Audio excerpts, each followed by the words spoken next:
had 75% of the government funding. We're debating the last 25%. This is about national security, about border security. So the Senate sent over to us what is a continuing resolution that funds the government as is with no border security in there, even though we've already been funding and building the wall.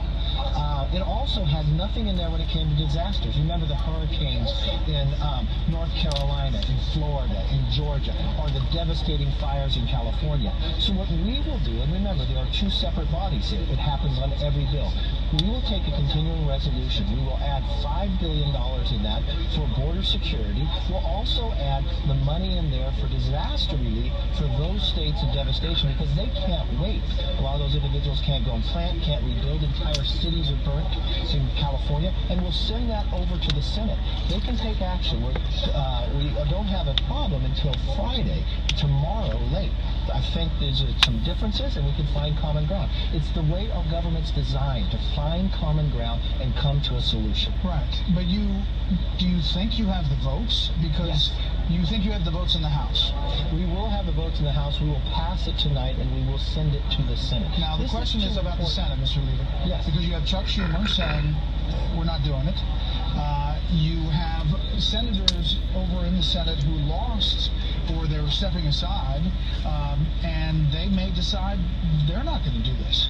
So where's your optimism, if you have any, about getting it past the Senate to avoid a partial shutdown? Well, first of all, if I listen to Chuck Schumer just a week ago, he said he would fund the wall at $1.6, $1.8 billion. Is he now saying he would not do that? If I look at what he voted on just a few years back, 2013, he funded and voted for a wall in that process as well. So is Chuck Schumer changing his position from the past? And this is the real challenge here. The American people have to understand. Yes, Republicans are in the majority. We will pass it in the House. But the rules say you have to have 60 votes in the Senate. So it really comes down to, does Chuck Schumer want to shut the government down over the idea of protecting our borders? Think about the number of people who've been caught illegal, the number of criminals who've been caught, the number of terrorists, but also the number of children who've been saved from human trafficking.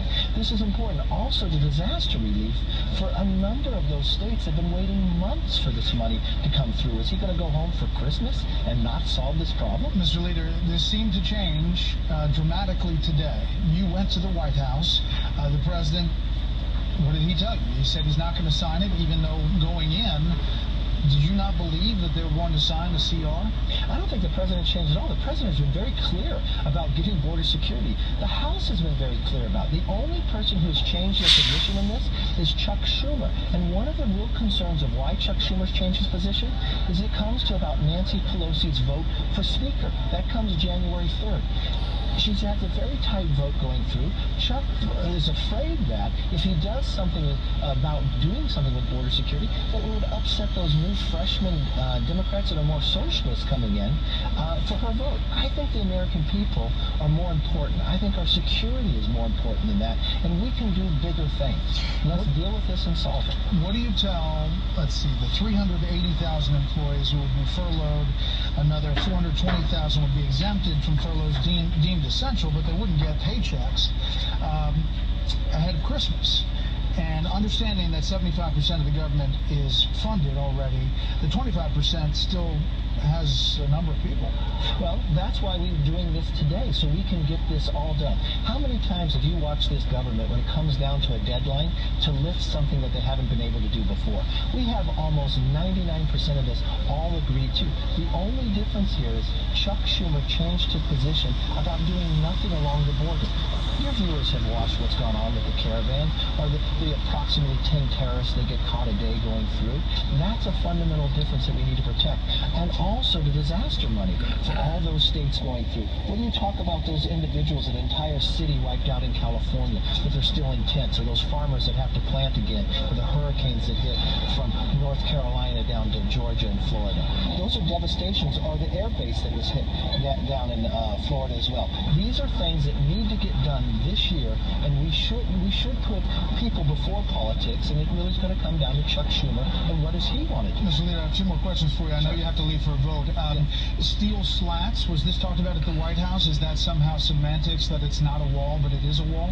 Well, I think what the president was doing was what people see today and what he has built already going forward the new design. It protects. It has view. You can actually view through it because of the slats that are going through. It looks much different, and I think these are some of the ideas that when you look at what Schumer and Feinstein and others voted for just a few years back in the Senate, I think when they see this, they'd be more apt to support border security as well.